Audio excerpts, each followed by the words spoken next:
जांभळी झाडं तू झाडात जांभळं खायचो मी, आता बाबेवर चढायची, कवटं खायची, कवटंवर जाऊन पाडायची खाली. हां, आमच्या वडिला म्हणत कवट होती, लय कवटं लागायची, गोड होती. कवटं पाडायचं खाली, त्याला ती फोल पाडायचं, त्यात गुळ घालायचा, ते आरावर ठेवायचं, शिजवायचं, आणि ती मग पहिलं चमची कुठलं काय, मग ती बारकी एक काटकी तिला असं काढायचं, खायचं, काढायचं खायचं. आमच्या वडिलांना माहितीची कोट होती, अशा शेजारी 2-3 होत्या. शिनगाऱ्या माहिती होती, वाण्या माहिती होती, आमच्या माहिती होती. अशा मुलाडी चौकापासून आमच्या वस्तीपर्यंत 3 होत्या कवटी झाड. त्यात सगळ्यात कवटी झाड आमच्या आंबट जास्त होतं, आणि त्या 2 कवटीचं कोट गोड होती. पण आमचं कवटीचं कोट पिकले खायला छान लागायचं, त्याला गोडी इगडीच असायची. आंब तर हिरवंच पिकलं आलं खायला चालूच करायचं. पहिलं खाणं काय हो, शरडावणी करा काय खायला ती जिरायचं बिन. खोकला कुठला, सर्दी कुठला, काय कुठलं, आलर्जी नाही, फिलर्जी नाही. रानात खाल्लं, हादून खाल्लं नाही, बिरगड नाही. हे रानात काय हो. फंडीची पाकरा करायला काय करायचं, 4 लाकडं रवायची फंडीत.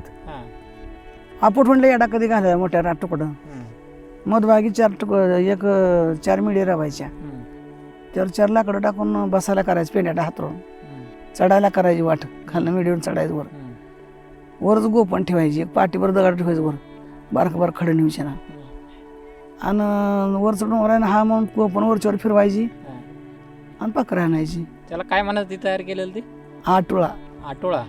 आणि मग ती वरनं लांडे आले की लांड्या कावळा आले की हड्डे त्याला हिवाळा मी सांगायला बघा. ह्याला काय म्हणते ती? कोकाट्या. चंद्र आणायचं, खायचं दोडकं. रान गेले डहाळं उपसायचं, जाताना काळीपिटी संगटच घेऊन जायची. काळीपिटी संगट घेऊन जायची, पहिल्यांदा हावळा करायचा, हावळा खायचा, आणि ती आकटी पिटू घालायची गौऱ्या, आणि ती डाळं खात जायचं, हा हो करत हुरडा काढून आणायचा. हुरड्याची कणसं आरात घालायची, हुरडा चोळायचा, बसून खायचा रानात आधी.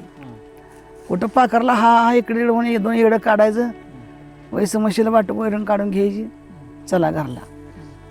घरी यायचं, घरी आले की ते टाकायचं की अजून दही चपाती हायच दणका.